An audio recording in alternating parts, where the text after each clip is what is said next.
The pain, the agony, the frustration, and maybe a little bit of fear, all wrapped into one. Am I fearful that the Guardians might lose the Ohio Cup? Potentially. Am I in pain because Terry Francona is there to seize it? Drop it in like Hulk Hogan, saying, creative control? Nah, that's not good with me, brother. I'm taking that title back with me. Maybe it's Will Benson stabbing you in the heart repeatedly over and over in this series. Or maybe I'm fearful that this intro will even go out to the masses because this is like the 6th time we're doing it. Whatever the case may be, welcome to the Selby is Godcast. Zach, happy to be here.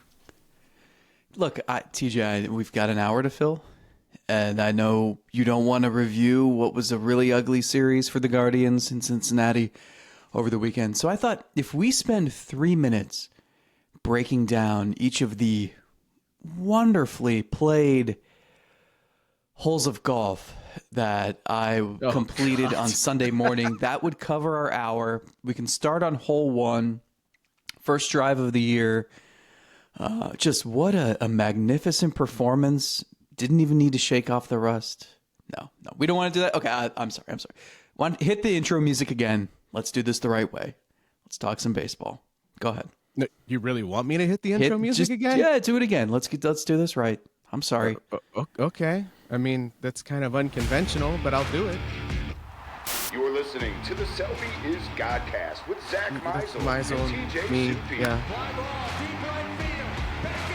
It's the home run. It's probably going to be gone. Yes. Shocker. Subscribe to Selby And is Joel Godcast Skinner rushes on out of the Apple dugout. Podcasts, Spotify, or wherever you listen to podcasts.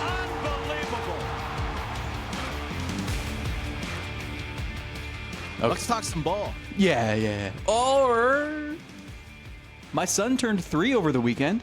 Oh, happy birthday. Do you want to hear about what the presents he got? The celebration, the party we had? Well, what did he ask for? When he blew out the wishes, or blew out the candle and got his wish, I know he likes to go through old media guides. Perhaps he had looked at Will Benson and thought, I hope he has a big series. I don't think he has a Will Benson card. Got a lot of baseball cards, a lot of basketball cards. Shout out to Hayden Grove, who bequeathed his collection of like 100 Baker Mayfield cards in fancy cases. Yeah, we could talk all about like his new cozy coop, his new grocery store, Bluey this, Bluey that. Let the record reflect. I've now tried multiple times to jumpstart this show. You're right. You're Talking right. baseball, and it's that guy right there on the other side of the screen that's to blame for all of this. I'm sorry. Let's do this right. Hit the intro music, and let's start this thing off. Yeah, let's do it right. This is going to be the shortest amount of time I've ever seen anybody stick with this. All right, well, I mean, you're in charge now. You're listening to the Selby is Godcast with Zach Meisel and TJ Zupi. That's me. You notice he goes first? I didn't hire the guy. Subscribe to Selby is Godcast Did he add on with Apple this? Podcasts, Spotify, Is that our or intro? wherever you listen to podcasts. Like 6 interns ago, I think. Well, That's my friend Adam. all right, fine. We can do it. You want to talk guards? Let's talk guards. Jhonkensy Noel, sweet. You want to talk Jacob Junis? I mean, you're kind of in season is over territory right now. That's kind of what the vibe I'm getting off of you. No, it was just a very... If I had one word to sum up the weekend, it was just... Ugh. You know when you know when you're hungry and... Oh, you do? Okay. And... Yeah, bro. You set your every sights. night. You set your sights on something that you know sounds better in your head than it actually tastes, and then you know the feeling when you're done eating it, and you're just like, "Oh, that's Guards baseball, baby." That was this weekend. I've never related to anything more in my life right now. Do you know why the birthday party was so good? Because I turned on the Guardians game And then turned it off? no one wanted to sit on the couch and watch baseball, so it forced everybody to converse and drink and eat and have a good time. They are. Okay. How about that? They're a party Forcing booster. people outside. They made you go touch grass. Congratulations to the Guardians for letting people reconnect with nature this weekend. That's a great thing because the Ohio Cup, it's going to take a mammoth effort to keep that with Cleveland. And I know you've already made the joke. You don't want to live in a world where Michigan beats Ohio State and Cincinnati takes down the Guardians. You don't want to live in that world. I don't want to live in that world. I don't want to have Terry Francona being the guy that comes back to take it like an old WCW oldie that's coming to steal the title away from Booker T.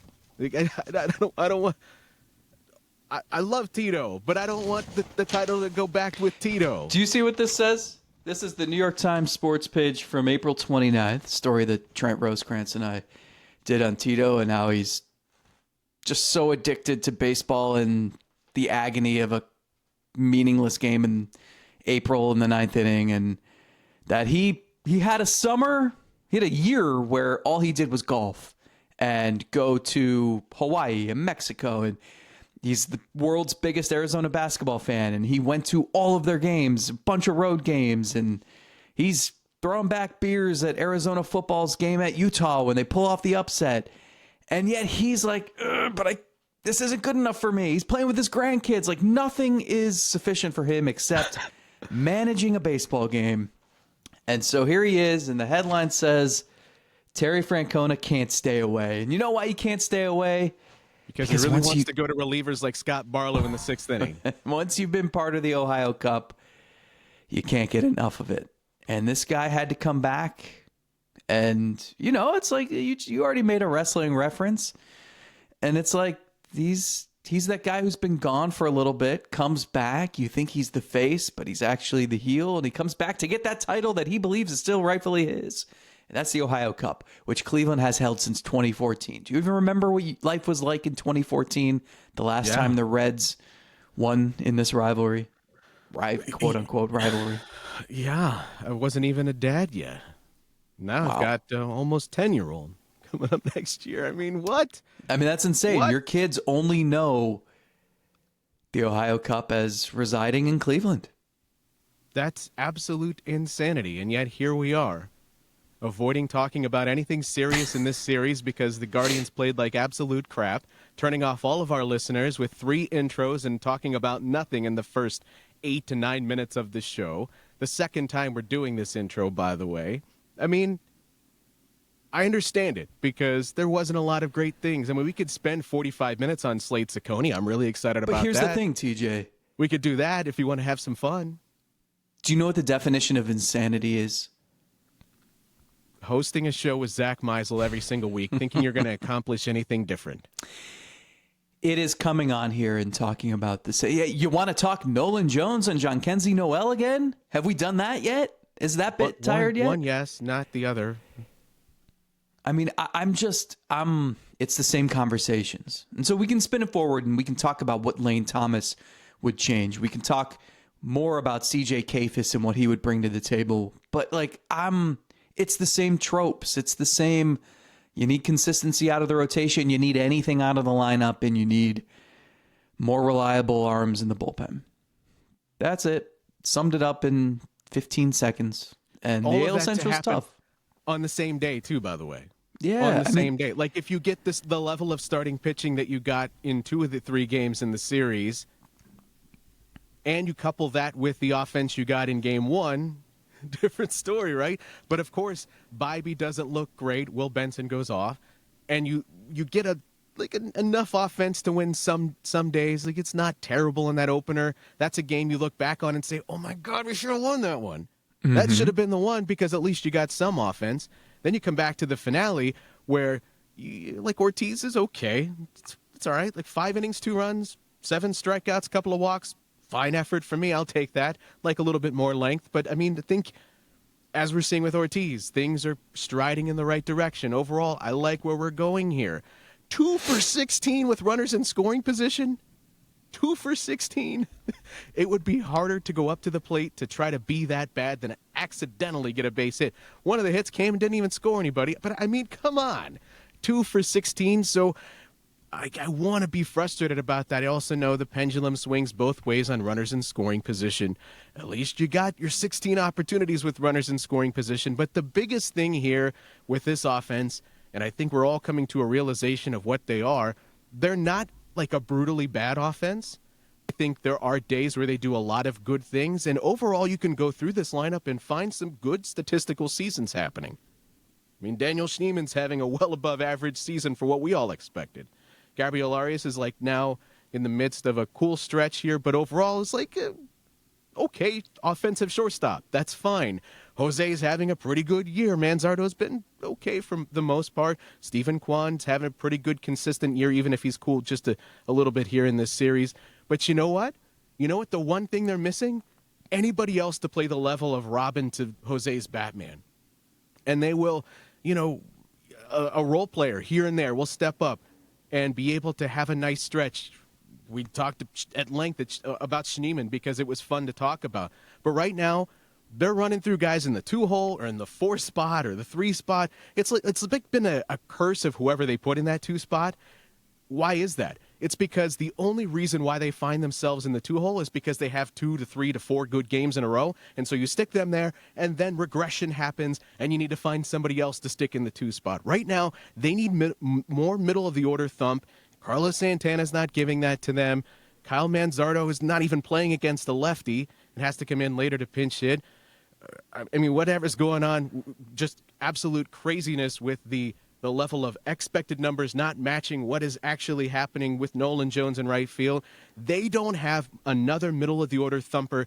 They desperately need it. They're cycling through guys in there, whoever's hot, but nobody is doing enough to warrant and justify being in that 2 to 3 spot or that 4 spot in the lineup right now. So you're just jumbling around the pieces to try to make it work. Nobody is stepping up to be another consistent middle-of-the-order bat. That's the biggest problem. Overall, they're not the worst offense, but they don't have anybody else outside of Jose to really thump and drive in runs consistently. Team OPS plus of 96, which means they're slightly below average offensively. Team ERA plus of 98, which means they're just like a tick below average pitching-wise. And what that really means is the offense is not good enough to overcome when the pitching is not good enough, and the pitching is not good enough to overcome when the offense is not good enough. And that's how you end up with a team that wins 2-3 and then loses 2-3 and then wins 2-3 and then gets swept. And it's just, it's been a roller coaster, but these aren't Millennium Force type hills. These are like that one that we talked about at the Memphis Kitty Park that I went on, and my spine is not the same a year later. It's just like little dips and it's not very exciting either. Yeah, they've got issues, and the issues. It'd almost be better if this is going to sound insane. Bear with me. Tell me if this makes no sense. It would almost be better if they were even worse offensively. Because then you wouldn't still be sitting here saying, well, still got to give Nolan Jones more of a chance. Still got to see if Carlos Santana's just off to his typical slow start instead of being 39 years old. Well, Bo Naylor or, Arias, we got to give them more time. And it almost would be better if it was just untenable. So it's like, get Kayfus up here now. What do we have to lose? Get, DeLauder back here as soon as you can.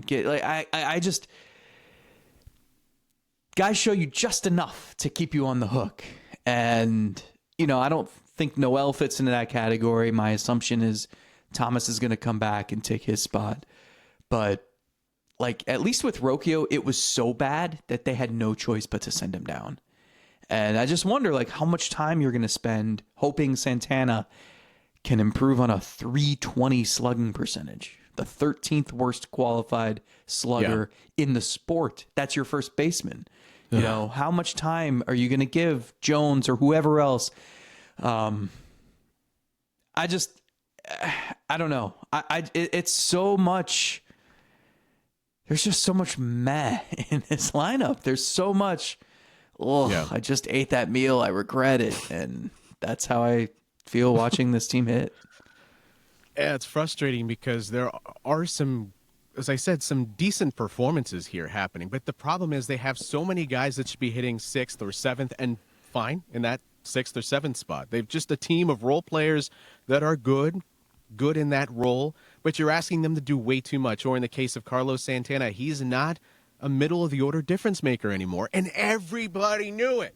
Everybody knew it. Even last year when he had a great year, and you just, okay, well, maybe he replicates this again at this age. I think that's a big risk, but maybe he can because he's delaying father time and he's going out and winning gold gloves at his age. That's very admirable. This is not to really rip Carlos Santana, but it is to rip the team for asking him to be a 3, 4, or 5-hole hitter. He shouldn't be doing that anymore. Even in the finale, and I hate to make this all about Carlos, because, again, I don't think it's necessarily his fault that he's being asked to do more than what he should be at this point in his career. But he gets on base twice via a hit. He actually drives in a run, gets on base another time via a walk. So he's on base 3 times. This is what you would be excited about, right? But even at the best of Carlos Santana, he's not going to win you games. He's not good enough to win you games, but you're paying him enough, and he's playing a position where there's not a lot of flexibility elsewhere on your roster. Like, what else are you going to do there? You compare him to Nolan Jones, who I know the numbers look bad, but you know what? Just sign me up for playing him more. I deserve to get what I want. What I want is more of that. And if I go down, if that ship fails, fine. I'm just going to have to believe in what I believe are important offensive numbers, hitting the ball hard, doing it consistently enough, and then just hoping that eventually all works out in the end. And if I'm wrong about that, then that's fine. I'm wrong about a lot of things. But between, like, Santana, where I see limited upside, yeah, he can get on base and do a little bit here and there. Or a guy like Nolan Jones that actually, when he catches fire, could for a week carry an offense because that's the sort of hitter he could be on his best stretch. Like, that's what frustrates me. It frustrates me that, like, the best of a guy that's in the middle of the lineup is still going to be, like, occasionally having a single, maybe a double, maybe a walk. But it's just not going to impact the offense, and what they need right now is what we all knew coming into the season they were going to need: more middle-of-the-order thump. Santana has 7 extra base hits. Why am I getting worked into a shoot here? I'm being worked. This is awful. Here is how many at-bats per extra base hit he has recorded over the years. 2019, 8.8. That was an excellent year for him. Remember his homecoming, he was in the home run derby. 8.8. That's really good. Every 9 at-bats, he's got 1 extra base hit. Basically every other game for him. The next year, 13.7, 16.6. That was a really rough year with KC. 11.6, 9.6. That's really good. 10.6 last year. This year, 21.3. So it's, as you said, best case scenario is like a single and a walk. And that's not, you need more, not just from your first baseman, not just from a guy making like 10 to 15% of your payroll, but in this lineup, a guy who you're hitting 3rd, 4th, 5th every day. That's just not going to cut it. And so the issue of, well, he's a slow starter. Well, I'm not willing to wait around and pay the price for if it's not just a slow start and if it is a 39-year-old who's just meeting his decline. Like that's bound to happen. I don't know. I understand the intangibles and the clubhouse leadership. Like the dude, everything about the dude fits, but it's just I shouldn't be, but I'm so surprised, and I still am. I remember the night it happened, just knowing it was coming and still being mystified by it. Like, this front office, that's the path they're going to take? I don't know. And again, as you said, like, it's not even just a pile on him, because it's a symptom of the entire lineup, where this is a guy, like, you got no choice but to hit him 4th. What are you going to do? Who are you going to... Well, that lineup on Sunday was I mean, he's hitting third, Arias fourth, Noel fifth. Yeah. I understand a lefty's on the mound, but what were you hoping to accomplish? I don't know. And it's everybody. I mean, that's not even to slam the manager here, but it's just like the front office and the ownership and like, what? How is this cast of characters? How is that the lineup you're trotting out? Was this team in the ALCS last year? Am I misremembering that? You've put together a lineup of Jose and a lot of what should be your fourth and fifth and sixth best hitters. And overall, like, those guys aren't even having bad seasons. It's just the best of what they are not going to be enough of what you're missing in the Josh Naylor factor. And I know he didn't always bring it. There were times where he was in a funk too. But what he provided you was some middle-of-the-order power. And he was a guy that you knew you're going to plug in the fourth spot. Carlos Santana, even in his best years, was not best suited to be that. But, I mean, I'm not yelling at Stephen Vogt. This is the best of what he has right now. This is what he was given, was a roster full of Juan and Jose, who are very good, some of the best at their position, all-star caliber players.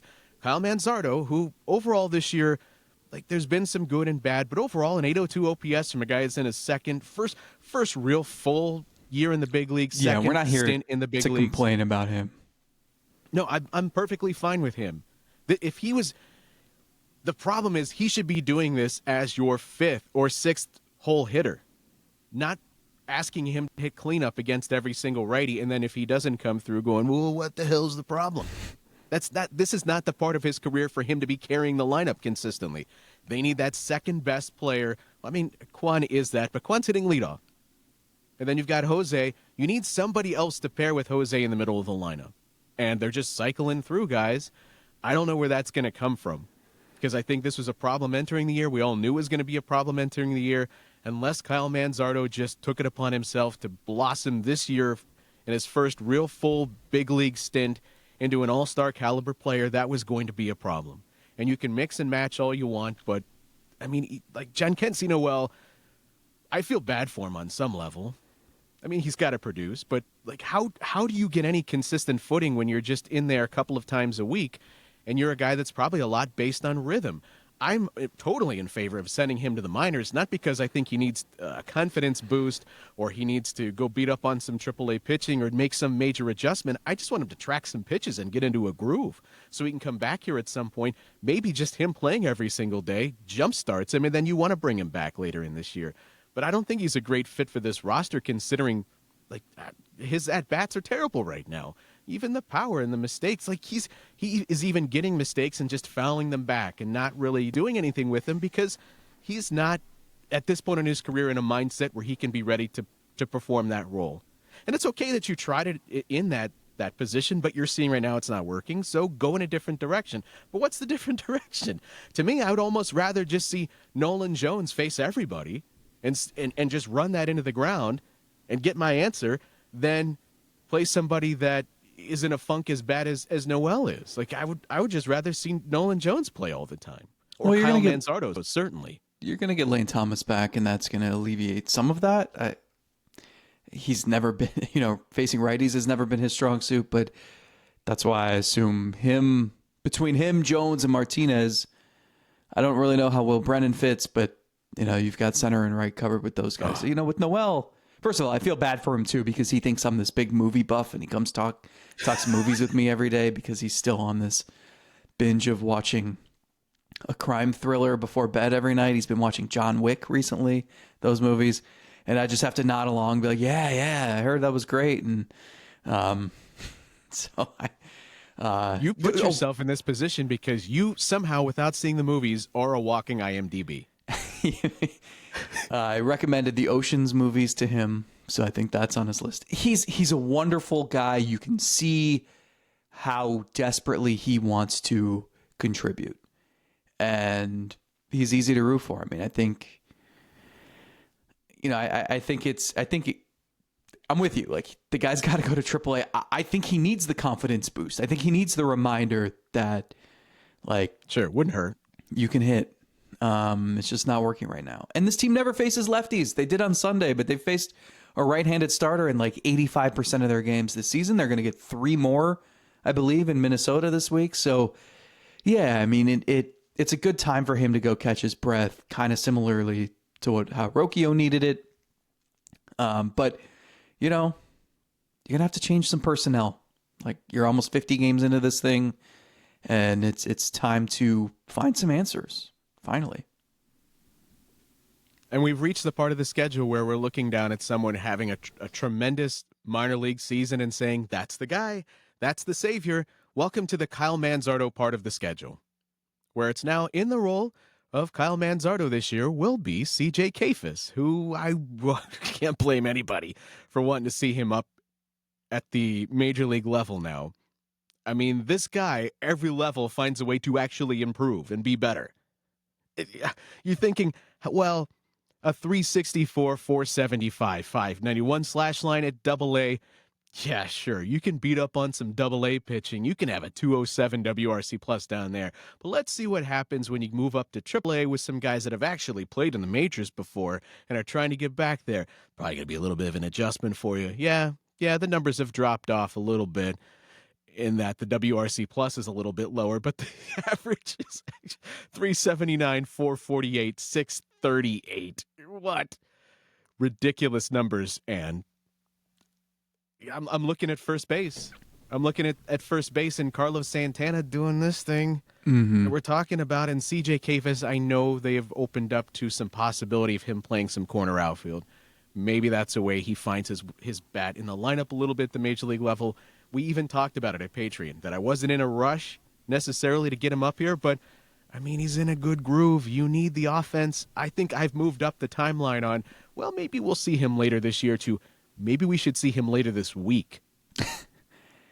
What do we always talk about on the show? You want your young players, prospects, to break down the door, to force you to have those conversations where, you know, it's a patient front office, right? They're always going to err on the side of taking things deliberately. And so you want to force them to have conversations where they're getting out of their comfort zone, where Chris Antonetti's looking across the room and they're all saying, like, we might just have to call this guy up. Like, he's forcing the issue. That's what you want.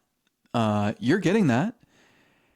His last 4 games for Columbus at Omaha, 2 for 3, couple of singles and a walk, and a stolen base. 4 for 6 with a triple, 2 RBIs. 3 for 4 with a double, couple singles, a walk, 2 RBIs, and 2 for 4 with a homer and another walk. I think he's saying, oh, you're not going to call me up today? Take this. You're still not going to call me up? Take this. Oh, you want me to play right field? Okay, fine, whatever. I don't care. Just let me hit 380, bro. Yeah, and so you can see that the path is like, all right, maybe get him up here at some point and he takes over that Nolan Jones spot. Or if it's, I mean, if he can play right field, then it could be Nolan Jones. It could be Angel Martinez. Like, there's some flexibility there because some of those guys, you know, you could play them in center. Lane Thomas can obviously play center. There's versatility there. And then ultimately, there's another guy who's slowly making his way back up, and health is going to be paramount here, obviously. But Chase DeLauder is eventually going to factor into this, and he would factor in right field. So you would think Kayfus comes up initially, maybe plays some right field, maybe plays a little bit of first base. David Fry's part of this equation too, obviously.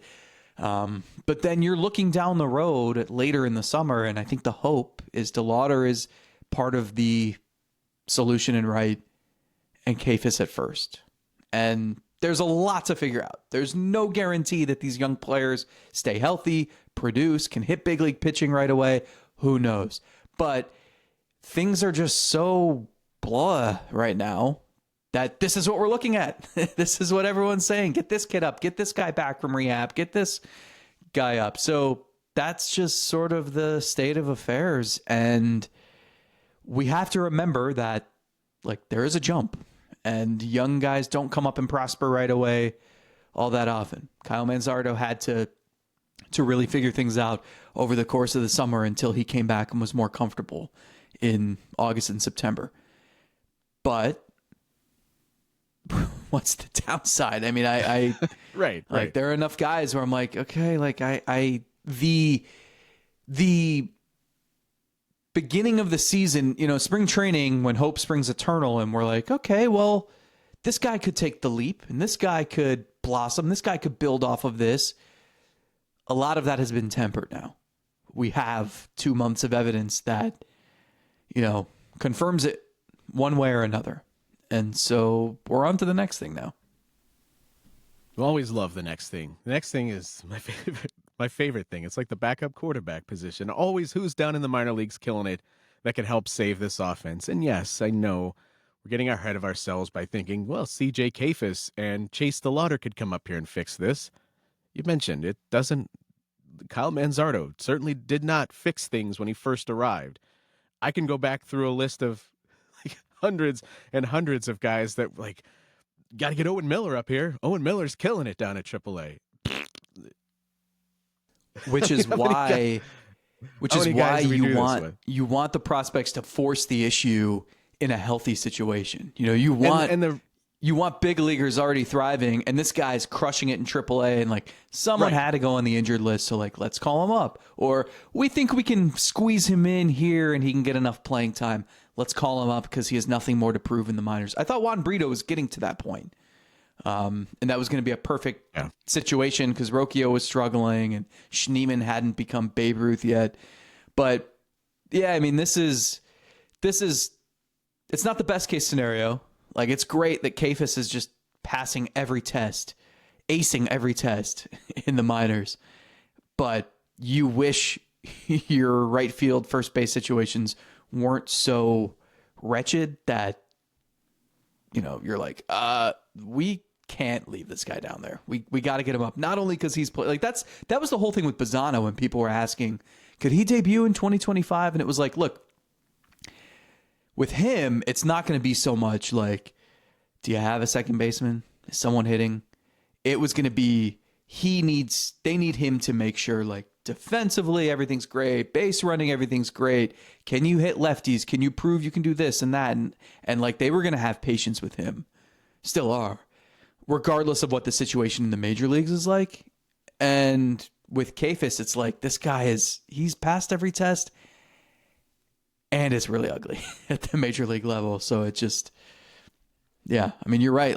I do wonder those conversations that are happening, just how have they changed in the last couple of weeks. And obviously, it's no surprise that he spent the vast majority of his time the last couple of weeks in right field.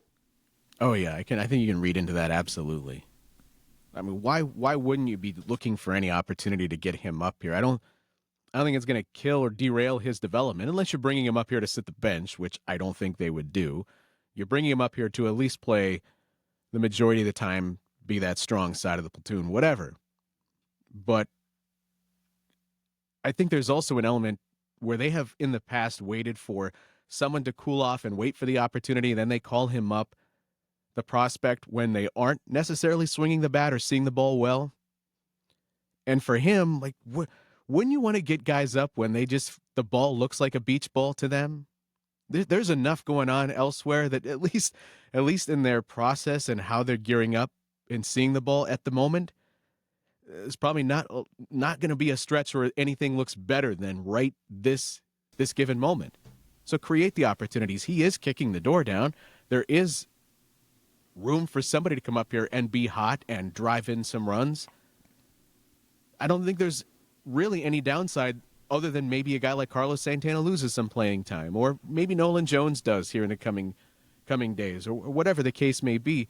But having to figure out how you're going to juggle all the bats, that's part of it. That's you got to do that as a big league manager and find who is actually going to be worth anything. Yeah, the outfield's weird. Kwan's in left, and you don't have to think about that, which is nice. Yeah. But, you figure if Thomas comes back for Noel this week, maybe by the time people listen to this, Martinez is kind of the wild card here because he can float around and I think that's how he best helps you, though. I don't want to just pencil him in center Yeah. field. I don't know that he's that sort of player. I think you get the most out of him just kind of. So the question will be how, assuming Thomas plays most days, how will they divvy up center field? Or, right, like how will they divvy up Jones versus Martinez?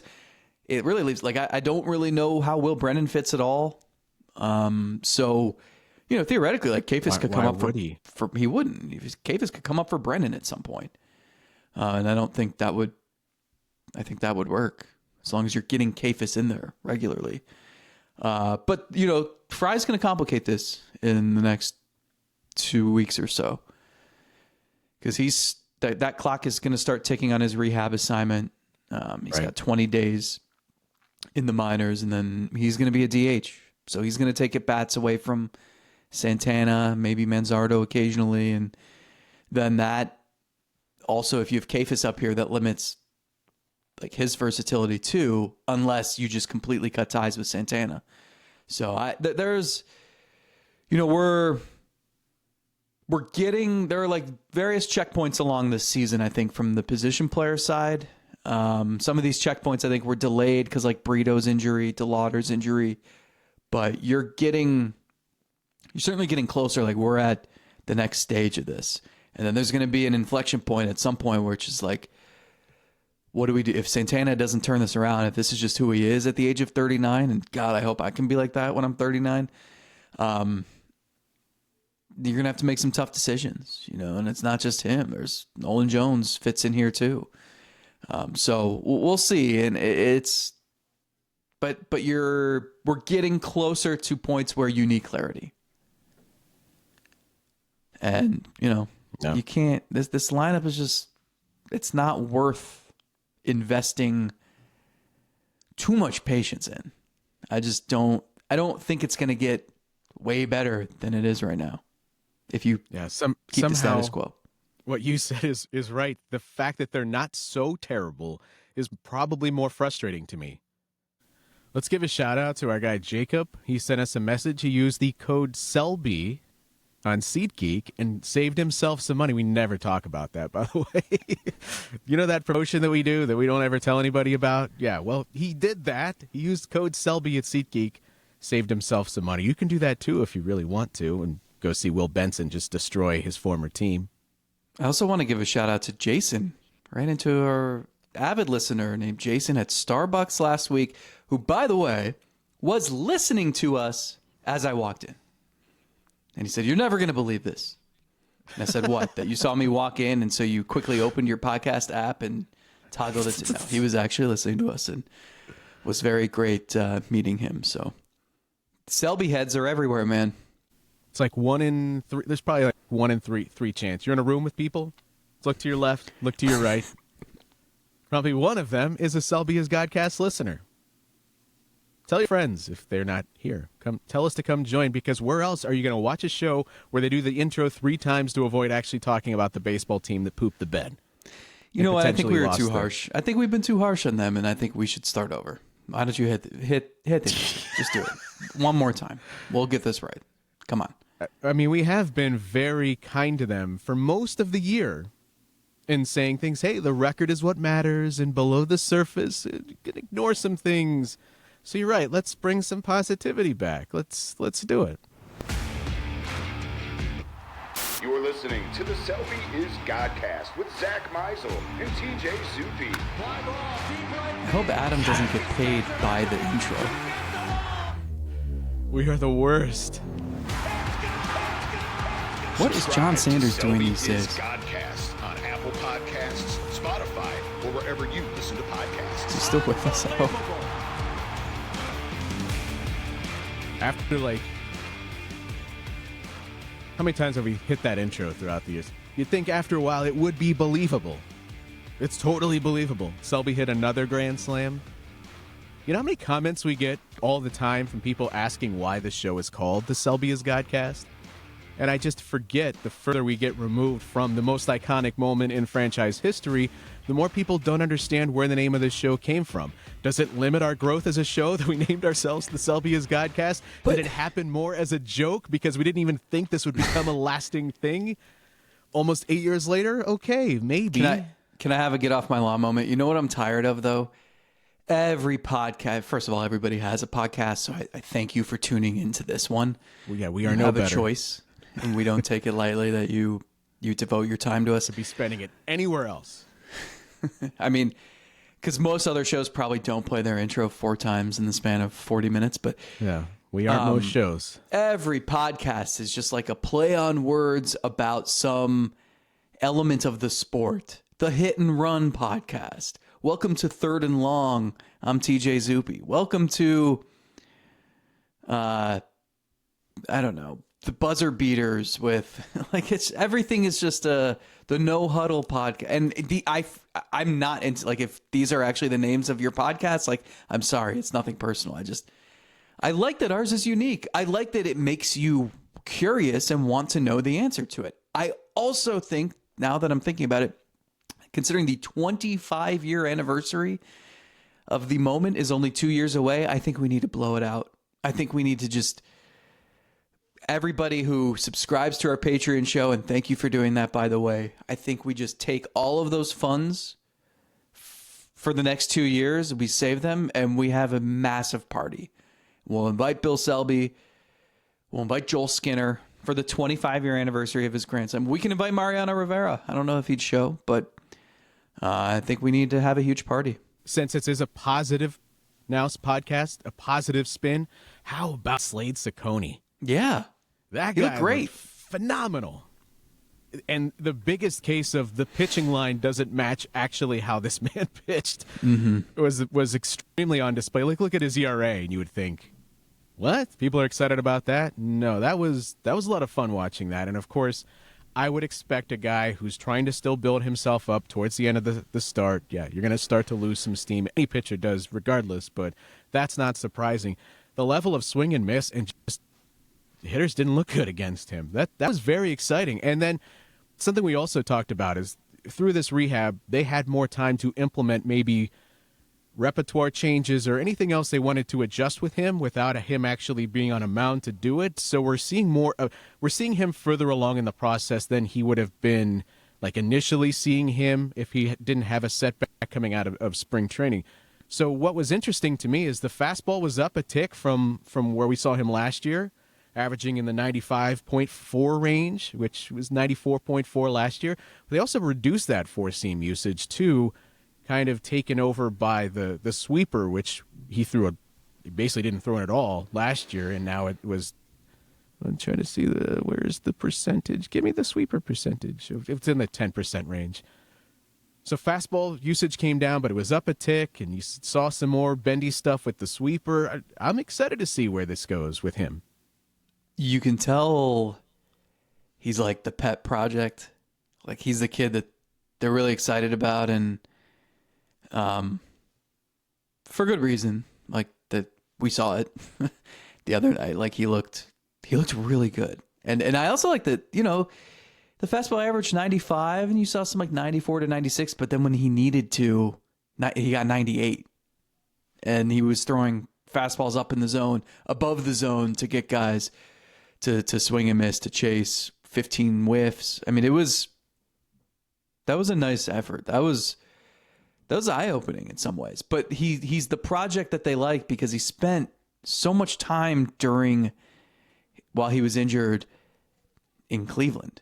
A lot of times guys will go to Arizona, you go to your affiliate. Even when he was in Columbus, he was still coming back. He was throwing bullpens in front of Carl Willis. And he's just like that, like you could tell, like they're proud of what he could become, I think. And you saw why.